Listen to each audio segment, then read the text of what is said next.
Untuk pengejaran kekudusan, pertumbuhan pengudusan, kita perlu pemisahan, istilahnya pelatnas. Apakah dia itu sadar dia sedang menyesatkan atau dia pikir dia sedang melakukan pekerjaan Tuhan? Kalau ada gereja atau hamba Tuhan yang mengajarkan Kristus yang lain, ya khususnya bukan sepenuhnya Tuhan, Allah yang diciptakan, ini very serious.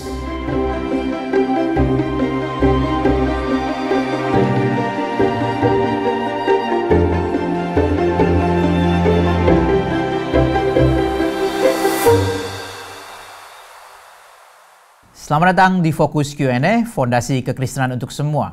Program yang memfasilitasi iman kita dalam mencari pengertian, menuju orang Kristen yang dewasa. Saya Kias sebagai host dan di sini hadir Pendeta Dr. Henry Ongkowijoyo, dosen perjanjian baru dari STT Reform Injili Internasional, yang akan meresponi pertanyaan-pertanyaan kita. Halo Pak Henry, kembali kita lanjutkan topik kita mengenai gereja yang satu, yang kudus, yang dan apostolik. Pertama Pak, mengenai kasus George Bush yang baru-baru ini dia mengundurkan diri karena terbukti dia memakai akun media sosial beberapa secara anonimus dan menyerang banyak hamba-hamba Tuhan, church leaders, bahkan tokoh-tokoh yang dia pernah undang di dalam conference dia sendiri, di mana dia menjadi presidennya, dan gereja dia itu secara resmi menyatakan dia dikatakan sinful and deeply divisive.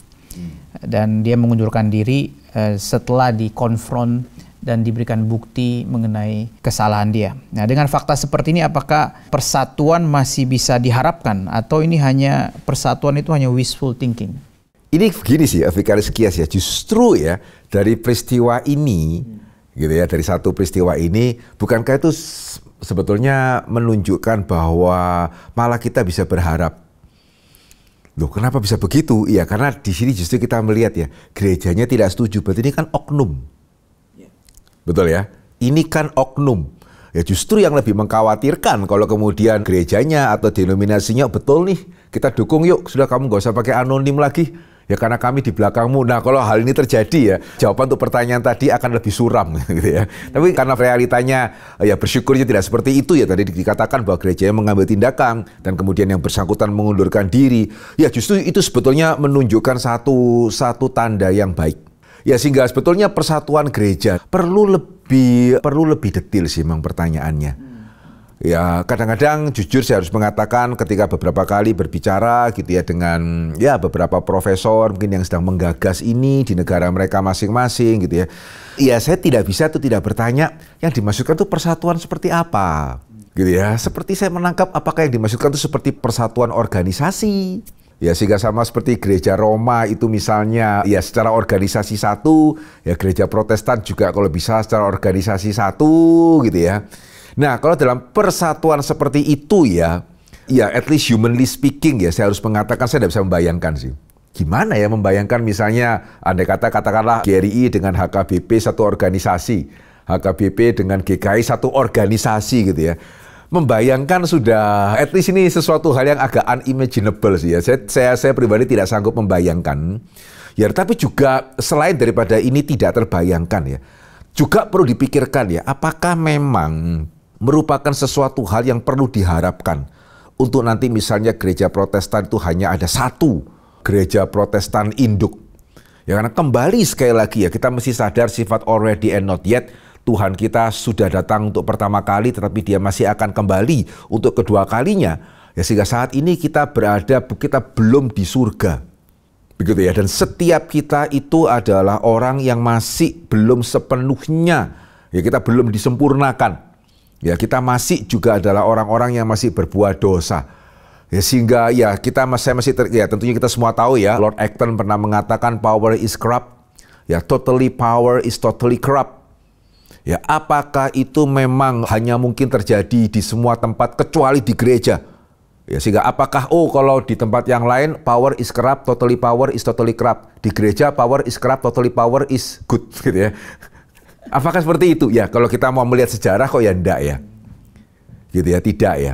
Ya sehingga ya justru kalau kita juga kembali kepada sejarah ya karena reformasi meskipun sekali lagi ya kita seperti sudah kita bahas ya di dalam pertemuan yang sebelumnya kita tidak celebrate. Ya Luther juga bukan maunya itu mendirikan gereja menjadi seseorang Martin Luther itu sangat berat. Ya karena yang sebenarnya kita tahu ya, iblis itu terus menggocoh dia ya. Kalau sampai kamu salah ini bagaimana? Ya begitu banyak orang yang kemudian gara-gara kamu gitu ya meninggalkan gereja. Kalau sampai kamu salah itu seperti apa sih? Ada cerita kan di rumahnya Luther itu ada apa tuh namanya tinta di temboknya karena dia lempar gitu. Enyahlah engkau iblis gitu ya. Udah gampang loh. Ya sehingga Luther sendiri apakah dia celebrate? Ya, apakah dia celebrate kemudian, oh, wah berkat saya ya, ada denominasi Lutheran. Kita tidak menemukan itu. Ya, sehingga sekali lagi ya, itu bukan sesuatu hal yang memang kita celebrate. Tetapi ya, seperti kita juga lihat sebagai dampak daripada reformasi. Bukankah kita juga mendengar di dalam gereja Roma pada waktu itu ada kontra reformasi yang mendatangkan dampak yang baik untuk gereja Roma? Ya saya pribadi sekali lagi, ya tetap bagaimanapun kalau kita melihat gereja Roma pada saat sekarang, ya dengan gereja Roma pada masa Luther, lebih baik mana? Ya saya tidak tahu dalam hal ini apakah pendengar kita yang Katolik setuju atau enggak ya ketika saya mengatakan, bagi saya lebih baik sekarang loh. Gitu ya, ya dibandingkan dengan gereja Roma pada waktu itu. Gitu ya, lebih baik sekarang ya proses pemilihan paus pada masa sekarang ya dibandingkan dengan proses pemilihan paus gitu ya sebelum reformasi terjadi, ya lebih baik mana? Ya saya jujur akan heran kalau misalnya ada pendengar kita yang Katolik lebih baik dulu. Saya harap bisa seperti dulu gitu ya. Ya saya beneran akan sangat heran sih. Ya sehingga sekali lagi ya, ini sekali lagi kita di dalam dunia mesti di dalam dosa ya. Ya bagaimanapun ya, ketika saya tahu bahwa ini kalau saya sembarangan ya, ini jemaat bisa beralih loh. Ya di gereja Protestan ini. Dengan kalau enggak kok, kalau saya mau sembarangan pun ya, kamu berani saya ekskomunikasi kamu. Ya sekali lagi ya, dengan kita berbicara senetral mungkin saja. Ya senetral mungkin saja. Kita akan lebih berhati-hati ketika yang pertama. Ya, sehingga sekali lagi ya, kalau mau persatuan di sini dalam pengertian persatuan organisasi, yang pertama itu gimana bayangannya, gimana bentuknya, saya juga susah membayangkan. Dan yang kedua ya, kalau harapannya satu gereja, apakah benar itu merupakan sesuatu hal yang perlu untuk diharapkan? Ya, fakta lain pun ya, hari ini berapa banyak negara ya, yang kekaisaran yang benar-benar penguasanya satu. Berapa banyak negara di dunia ini yang diktator? Kenapa kok tidak banyak negara yang diktator? Ya kenapa? Ya karena kita melihat ya itu bukan sesuatu hal yang baik. Gitu ya, bukan sesuatu hal yang baik. Jadi ya, ini juga kita perlu sadari ya seringkali apa yang secara wahyu umum dinyatakan kepada kita ya, kita perlu juga untuk mempertimbangkannya sih. Gitu ya, mempertimbangkannya. Ya itu kalau yang dimaksudkan adalah persatuan organisasi. Nah kalau persatuan di dalam pengertian kita saling care, ya Vikaris Kias ya antar denominasi gitu ya. Ya selama tentunya kita ini tidak kita golongkan sebagai bidat ya. Saya rasa ya itu sesuatu hal yang harus. Ya seperti juga kalau saya boleh mengingatkan kembali gitu ya. Pada sekian waktu yang lalu ya, sempat juga kita bahas di dalam fokus ya ada pertanyaan GRI kenapa ya kok mendukung gereja Katolik di salah satu daerah begitu ya yang meminta pada waktu dukungan ke kita. Ya bagi kita yang di GRI ya why not ya? Ya kenapa tidak? Ya karena kita tidak menganggap gereja Katolik itu sebagai heresi gitu ya. Tidak ya, contoh sederhana juga sudah sempat kita singgung berkali-kali, kita menerima baptisan mereka sebagai sah. Ya sehingga kenapa tidak? Nah, dalam pengertian apa dulu nih mendukungnya? Ya ini persatuan yang kedua. Ya ini yang kita harus juga bedakan dengan yang pertama. Nah dalam kasus Bois ini ya, ini mungkin juga yang perlu kita garis bawahi ya. Kita juga perlu loh persatuan di dalam hal penyebutan ya, cara kita pengistilahan gitu loh. Ya kalau saya boleh mengatakan secara praktis lah, kita juga mesti lebih bernuansa lah ya. Ya, sehingga pada waktu saya tadi mengatakan kita tidak menggolongkan gereja Roma itu sebagai bidat, bukan berarti kita tidak melihat perbedaan yang ada. Gitu ya, tidak gitu ya. Dan bukan ada juga yang gereja Roma lakukan kita juga sangat merasa aduh gitu ya, kok sayang gitu ya. Sebenarnya juga kita mungkin sudah bahas di dalam beberapa fokus yang sebelumnya. Tetapi apakah memang kata sesat itu merupakan kata yang tepat? Ya demikian juga kalau ada di antara gereja Protestan gitu yang kemudian menganut keyakinan Arminian yang percaya keselamatan bisa hilang. Apakah? Ya jelas ini berbeda dong ya. Kita percaya di dalam teologi reform keselamatan tidak bisa hilang. Ya sementara mereka yang meyakini Arminian meyakini keselamatan bisa hilang. Cuman ya sekali lagi apakah kemudian itu kita kata sesat merupakan kata yang tepat? Ya karena tadi kan yang Buis kan berkenan dengan dia berkata-kata ya. Kalau saya boleh mengatakan ya, ini saya pribadi ya, ini bukan merupakan suatu kanon tentunya atau Taurat. Saya pribadi hanya akan memakai kata sesat untuk 3. Ya, at least sejauh yang saya gumulkan sampai hari ini. Itu yang pertama, kalau ada gereja atau hamba Tuhan yang mengajarkan Kristus yang lain.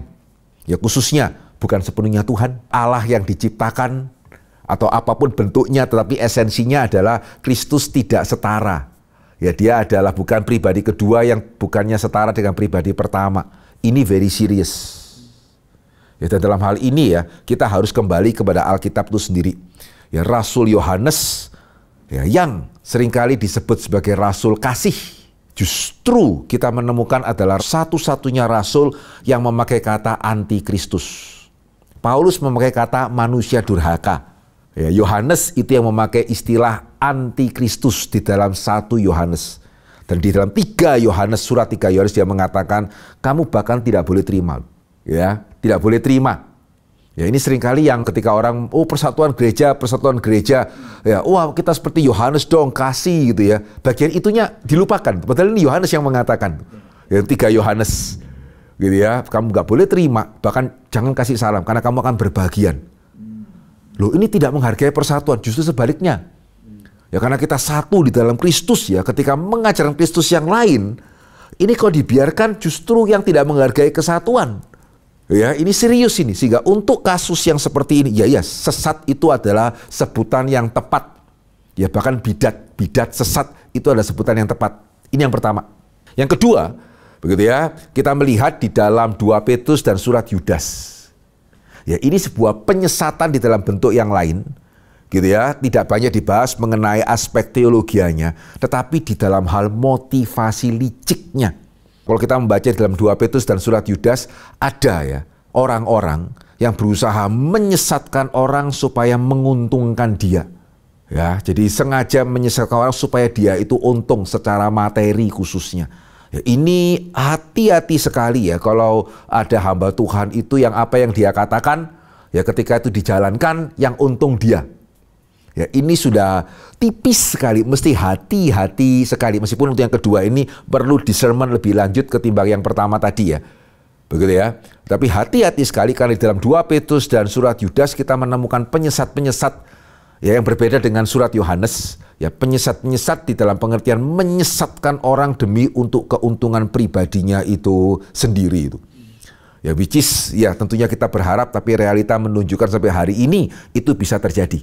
Jadi hati-hati ketika ada hamba Tuhan mengatakan apapun kalau saudara lakukan yang untung dia secara materi. Ya, please very careful di dalam, be very careful dalam hal ini. Itu yang kedua. Dan yang ketiga, Yesus juga mengatakan hati-hati ya, ada seperti Mesias palsu yang mengklaim diri mempunyai otoritas seperti Mesias sehingga mengkultuskan diri ya, sehingga sampai ada kemudian bunuh diri bersama-sama. Nah, itu sudah termasuk golongan sesat, itu yang ketiga itu. Di luar itu ya saya sangat hati-hati sekali ya di dalam memakai kata sesat untuk menyebut denominasi atau gereja yang ada perbedaan keyakinan atau pengajaran dengan yang kita itu yakini. Yang poin nomor 2, Pak, mencari keuntungan dengan cara membawa orang percaya, begitu ya? Membawa orang yang sudah percaya, gitu ya, untuk mengamini dia. Iya, nah ini pertanyaannya, apakah dia itu sadar dia sedang menyesatkan atau dia pikir dia sedang melakukan pekerjaan Tuhan? Pekerjaan Tuhan yang untung dia ya, saya sangat ragu sih.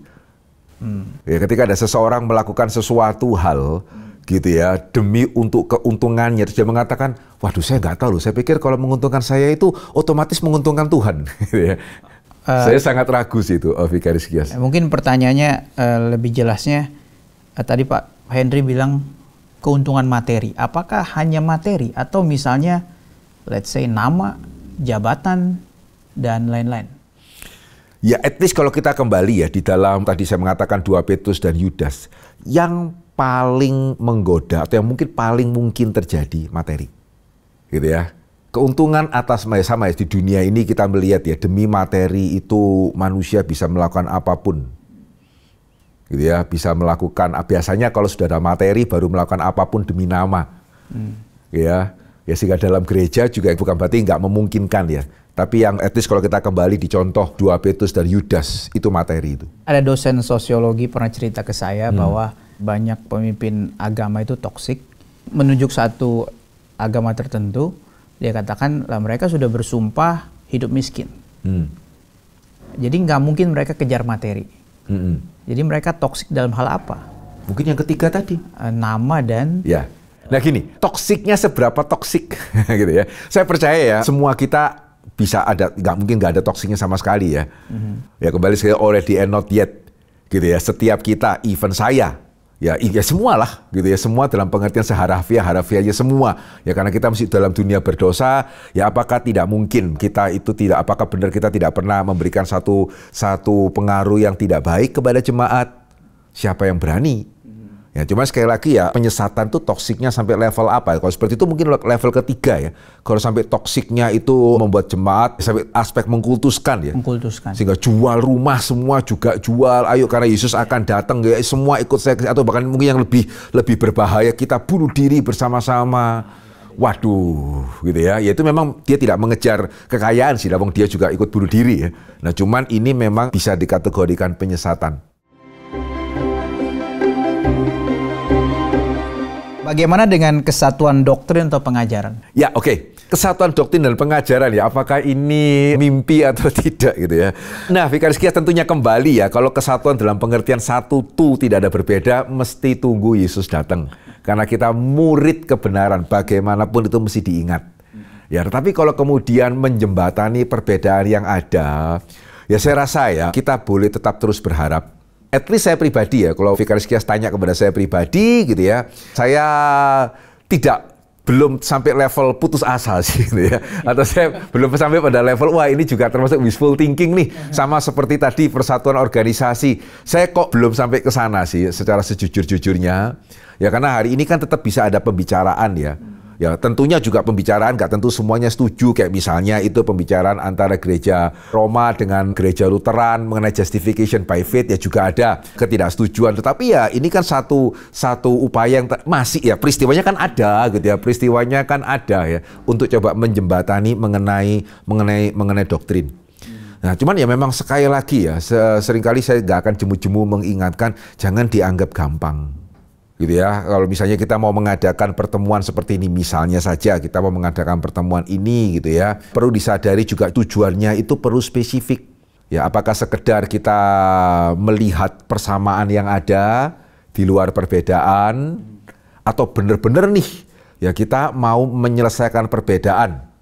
Bukan cari betul-betulan ya, yang betul reform atau Arminian, yang betul baptisan selam atau baptisan percik. Bukan betul-betulan, benar-benar kita mau duduk ya untuk sama-sama mencari yang Alkitab katakan itu apa.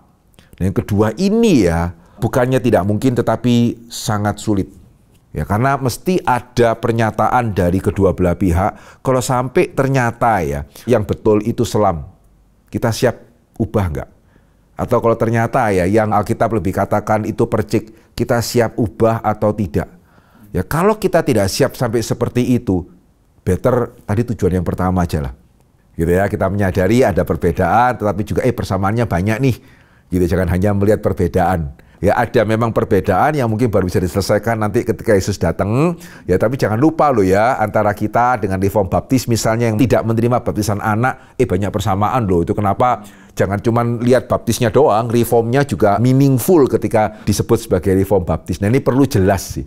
Ya sehingga harap ada semakin menjembatani ya, meskipun benar-benar untuk satu tuh itu ya, sekali lagi kita harus tunggu kedatangan kedua. Dalam pengakuan iman Nikia Konstantinopel tahun 381 itu disebutkan 4 atribut gereja yang adalah 1 kudus, am, dan apostolik. Bagaimana teologi reform memaknai masing-masing atribut ini dan apa relevansinya bagi kehidupan gereja? Yang pertama mungkin yang satu dulu ya. Okay. Gereja yang satu. Baik, terima kasih. Ya, sehingga ada beberapa level jawaban sih untuk yang satu ini, Vikaris Kias ya. Yang paling mendasar memang kita melihat satu di dalam pengertian itu satu di dalam Kristus. Atau kesatuan internal kalau mau dikatakan. Atau juga ini seperti invisible church kalau boleh memakai istilahnya Augustinus. Ya, jadi faktanya adalah jika seseorang itu bertobat, ya menerima Yesus sebagai Tuhan dan Juru Selamat, ya maka dia menjadi umat Tuhan, roh yang sama tinggal di dalam hatinya. Ya sebetulnya ya satu. Gitu ya, sehingga secara internal satu dalam pengertian ya gereja adalah persekutuan ya orang-orang yang sungguh-sungguh sudah bertobat ya, percaya kepada Kristus, dilahirbarukan gitu ya, dan ya nantinya kita akan bersama-sama dengan Tuhan kita itu setelah kita meninggalkan dunia ini. Istilahnya juga adalah tadi ya invisible church, yang memang secara kasat mata tidak kelihatan gitu ya, tapi yang kita celebrate juga pada waktu kita menyatakan pengakuan iman rasuli setiap minggunya. Ini level yang pertama. Ya, jadi gereja sebagai persekutuan orang-orang yang sudah dibasuh oleh darah Kristus, yang sudah percaya menerima Roh Kudus dan yang akan bersama-sama dengan Dia di kekekalan. Nah, yang kedua, ya orang-orang yang sudah percaya ini ya kemudian gitu ya di dalam hikmat bijaksana Tuhan diletakkan di dalam satu gereja lokal. Jadi bukannya invisible kemudian kita terserak begitu saja, tidak ya. Nah, di sini kita mulai masuk aspek visible. Ya, jadi orang-orang yang sudah percaya di dalam Kristus, yang sudah satu, meskipun andai kata setelah saya mengaku percaya, saya meninggal sehingga nggak sempat ke gereja sama sekali, tetap saya adalah anggota gereja gitu ya. Tapi secara visible ya, dan juga dalam hikmat bijaksana Tuhan, bagaimana Tuhan menempatkan tubuh Kristus ini, orang-orang percaya di dalam satu gereja lokal. Ya, sehingga pada waktu kita berbicara ya antara gereja universal dengan gereja lokal, tentunya ya kita tidak boleh mengatakan yang penting gereja lokal, gereja universal tidak penting. Yang penting visible church, invisible church itu tidak penting. Tapi juga harus disadari ya, Alkitab juga tidak pernah mengatakan visible church, gereja lokal itu lebih tidak penting daripada gereja universal. Bahkan ya, kalau kita mau berbicara secara statistik ini ya, kata gereja, jemaat lah setidaknya, kata jemaat ya itu dari kata Yunani kan ekklesia. Paulus adalah penulis yang paling banyak kalau mau dikatakan dalam Perjanjian Baru yang memakai kata ekklesia. Nah, menariknya ya, Paulus memakai kata ekklesia untuk menunjuk kepada gereja universal. Itu di dalam surat Efesus dan dalam surat Kolose. Tetapi ya, Paulus dalam surat-surat yang lain lebih banyak sebetulnya memakai kata ekklesia untuk menunjuk jemaat lokal. Roma, ya pasalnya yang ke-16, ya, ayat yang kelima, salam juga kepada jemaat di rumah mereka. Mereka di sini menunjuk kepada Priscilla Aquila di ayat 3. Ya, ayat 3 sampaikan salam kepada Priscilla dan Aquila. Kemudian ayat yang kelima ya, salam juga kepada jemaat di rumah mereka. Kata jemaat ini memakai kata yang sama. Dan di dalam surat-surat Paulus begitu ya, ini yang banyak. Gitu ya, ini yang banyak dipakai lebih daripada Paulus berbicara mengenai jemaat universal. Ya, sehingga jemaat lokal ini sebetulnya adalah satu, ya menyatakan kesatuan tubuh Kristus, ya sekaligus juga menyatakan kita satu ini di dalam Kristus, di dalam satu jemaat lokal. Nah, kemudian di dalam tingkat yang selanjutnya, nah di dalam jemaat lokal ini, ya di antara jemaat-jemaat lokal ini, gitu ya, sekarang kita berbicara mengenai gereja kasat mata dalam lingkup yang lebih besar ya, jemaat-jemaat lokal, ya kita menyatakan kesatuan dengan kesamaan pengajaran yang benar, gitu ya, kesamaan pengajaran yang sama, ya kemudian juga pelaksanaan sakramen, ya pelaksanaan sakramen yang benar, yang ditunjang juga dengan disiplin gereja yang baik, ya yang kemudian itu dinyatakan di dalam salah satu yang paling kasat mata, ibadah minggu. Ya, sehingga pada waktu kita pergi ke gereja di tempat di mana GRI-nya tidak ada, ya katakanlah kita ke wilayah mana, kita pergi ke gereja yang lain, ya maka khotbahnya ya kembali kepada firman Tuhan, ya yang dikhotbahkan juga mengagungkan Kristus. Ya andai kata di sana ada sakramen begitu ya, ya juga sama, roti melambangkan tubuh Kristus gitu ya, darah melambangkan darah Kristus. Ya demikian juga ada satu disiplin gereja yang kita lihat juga sama gitu ya, jemaatnya juga beribadah gitu ya, bukan kemudian di dalam ibadah seenaknya sendiri. Ya sehingga tetap kita akan melihat ya ini adalah gereja yang satu itu sebetulnya. Sehingga kalau mau dikatakan ya di dalam pengertian ini kita melihat kesatuan gereja itu secara cukup jelas misalnya. Nah di dalam level berikutnya lagi, nah khususnya kita di dalam denominasi reform ya, kesatuan gereja dinyatakan dalam bentuk sinode. Di sini kesatuan gereja itu lebih nyata lagi.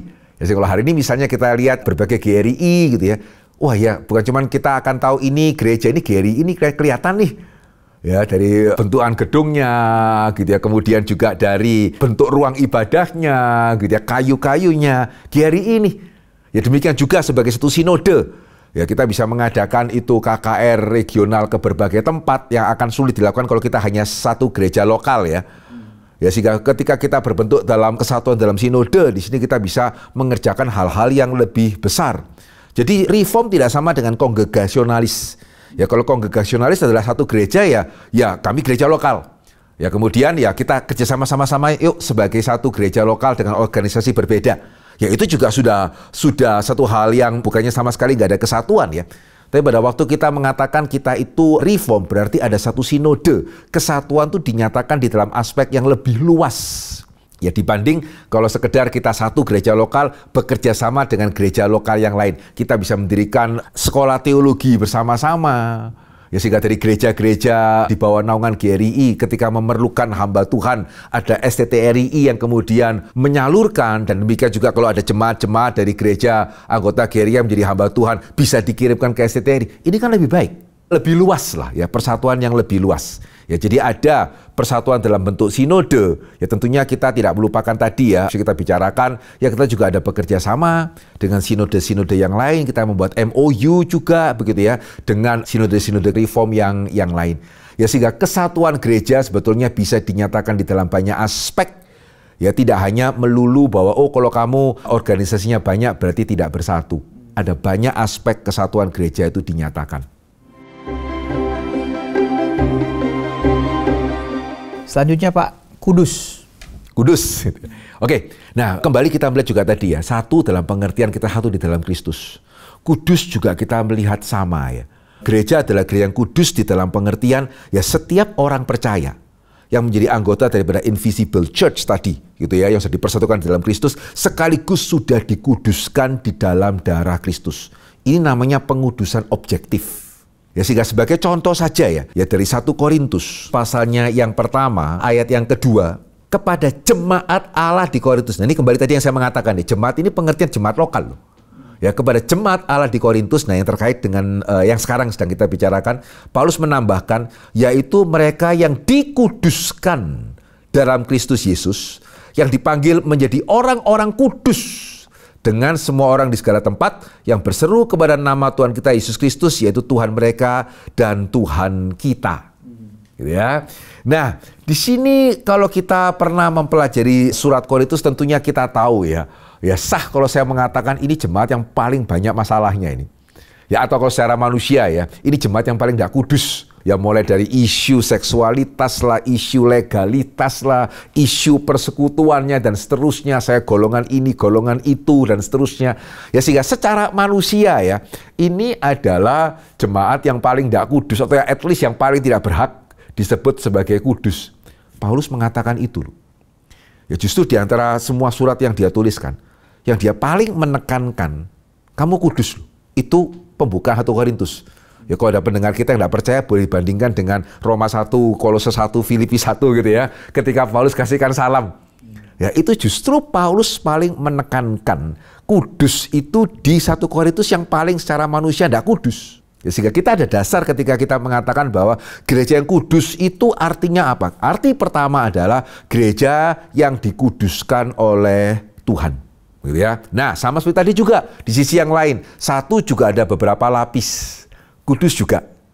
Ya, jadi setelah kita mengatakan gereja yang kudus adalah gereja yang dikuduskan oleh Tuhan. Nah, setelah kita dikuduskan, ya gereja yang kudus mesti mengusahakan kekudusan. Gitu ya. Mesti mengusahakan kekudusan. Dan kembali seperti yang saya berkali-kali itu ulangi gitu ya. Tidak bisa kalau kita belum dikuduskan mengusahakan kekudusan. Justru setelah kita dikuduskan, kita bisa mengusahakan kekudusan. Ya, sama seperti anak kalau memang sudah begitu lahir, ya dia tunawicara katakanlah, tidak bisa diusahakan bisa berbicara.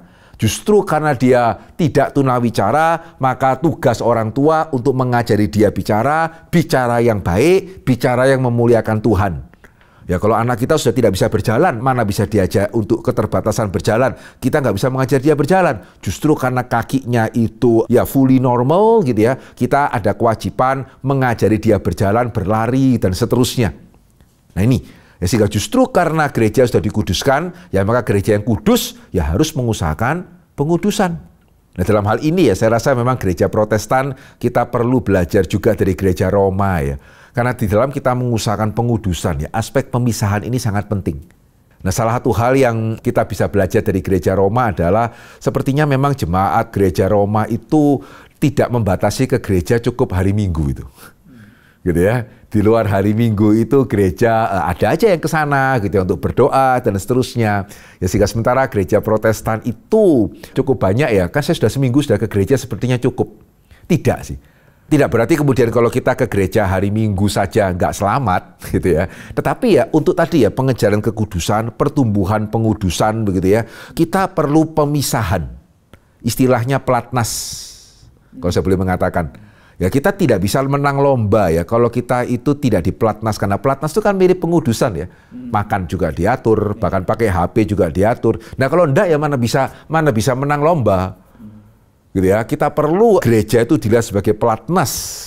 Justru bagus ya kalau bisa ke gereja lebih dari satu kali tanpa harus kemudian dia tidak kerja, tanpa harus berarti tidak memperhatikan keluarga. Tapi buang pemikiran bahwa gereja itu seminggu sekali cukup.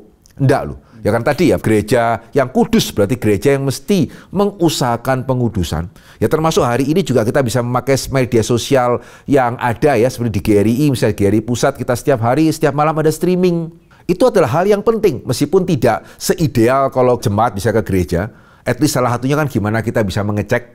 Ya, tapi at least ini adalah sarana-sarana yang kita coba untuk melakukan untuk jemaat itu bisa mengkhususkan waktu untuk Tuhan. Ya karena tidak bisa atau terhambat atau terbatas sekali ya pengudusan jikalau kita tidak pernah mengalami masa-masa pemisahan. Contoh sederhananya tadi ya, atlet yang tidak dipelatnaskan, ya what do you expect? Ya mau expect apa gitu ya, mau berprestasi seperti apa. Ya jadi yang kedua itu gereja yang kudus berarti gereja yang mesti mengusahakan pengudusan. Ya dengan tadi ya pemisahan, disiplin gereja, kenapa itu juga merupakan sesuatu hal yang penting. Ya sehingga masih ada perdebatan ya apakah disiplin gereja ini dimasukkan sebagai tanda ketiga gereja sejati ataukah gitu ya mungkin lebih cocok tanda gereja yang sehat. Ya tanda gereja yang sehat. Nah kalau untuk yang kedua saya rasa akan heran kalau masih ada yang memperdebatkan tuh.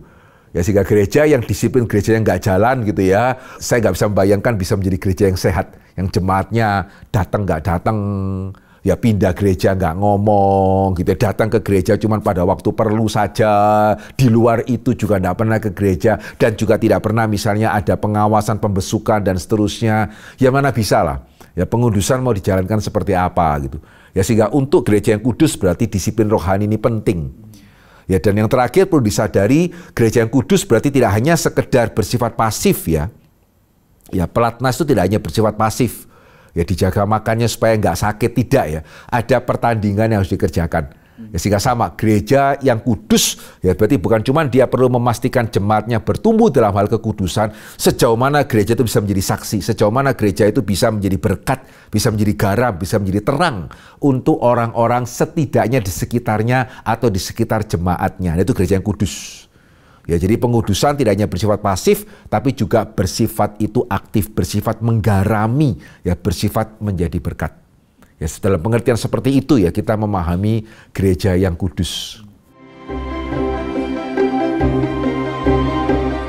Baik Pak, dari satu kudus, kemudian selanjutnya Ya gereja yang di seluruh dunia gitu ya. Ya seharusnya ini juga sama ya, gereja yang di seluruh dunia adalah ya tadi ya persekutuan tubuh Kristus ya yang berada di segala tempat, terdiri dari berbagai suku bangsa, berada mulai dari kota yang paling besar hingga kota yang paling kecil hingga pedalaman.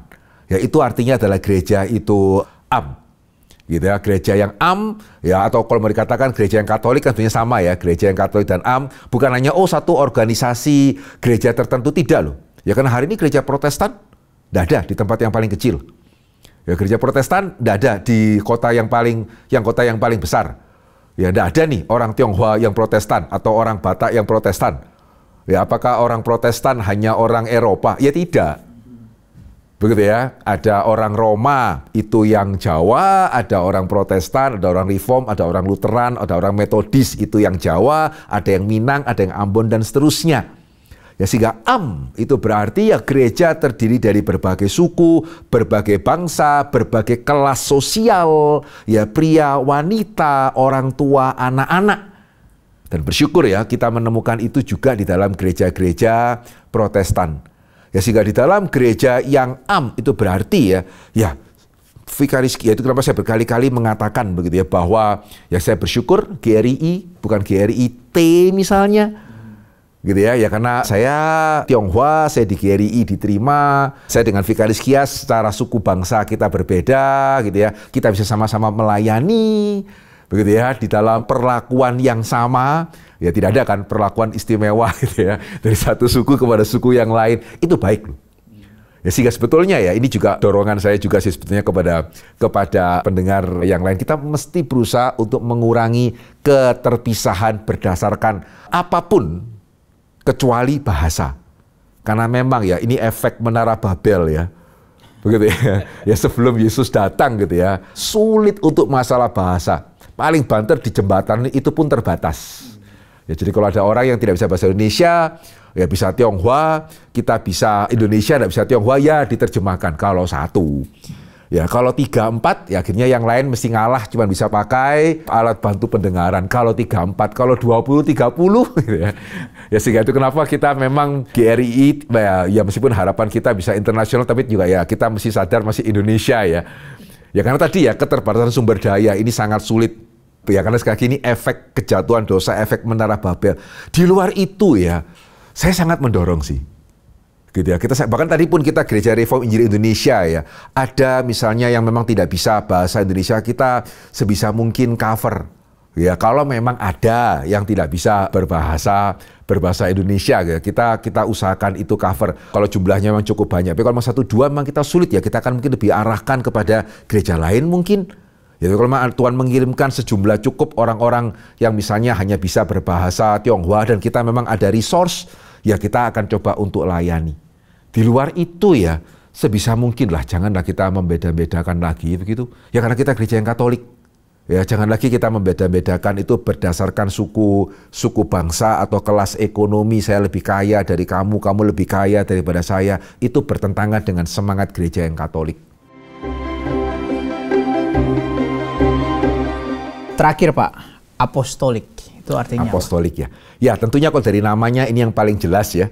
Ya berarti kita kembali kepada apa yang diajarkan oleh para rasul. Sehingga termasuk misalnya mengenai sakramen, kalau ditanya ya kenapa gereja Protestan sakramennya kok hanya 2? Gitu ya, ya karena 2 sakramen itu baptisan dan perjamuan kudus, hanya 2 sakramen itu yang Yesus perintahkan dan para rasul itu mulai. Gitu ya, itu kenapa kita mau kembali kepada para rasul. Ya kita benar-benar ingin, bahkan itu kenapa juga kita ada pembinaan dan seterusnya, kita ingin jemaat kita juga mengamini ya apa yang diajarkan oleh para nabi dan para rasul di dalam firman Tuhan. Ya sehingga tidak harus berarti kalau para rasul itu berarti suksesi. Ya karena betul-betul secara ketat, secara sejarah ya. Yang betulkah bahkan ini masih arguably loh. Ya gereja Roma betulkah pendiri pertamanya itu adalah Rasul Petrus? Begitu ya, betulkah seperti itu? Ya etis kita mungkin kalau memang dirasa perlu bisa kita diskusikan di dalam kesempatan yang lain ya. At least arguably tidak. Bahkan ya di dalam sejarah perjalanan gereja Roma sendiri pun ya apakah memang suksesi rasul semulus itu juga? Gitu ya. Ya sehingga tidak harus kita melihat bahwa gereja yang apostolik berarti harus ada garis suksesi yang jelas, tidak.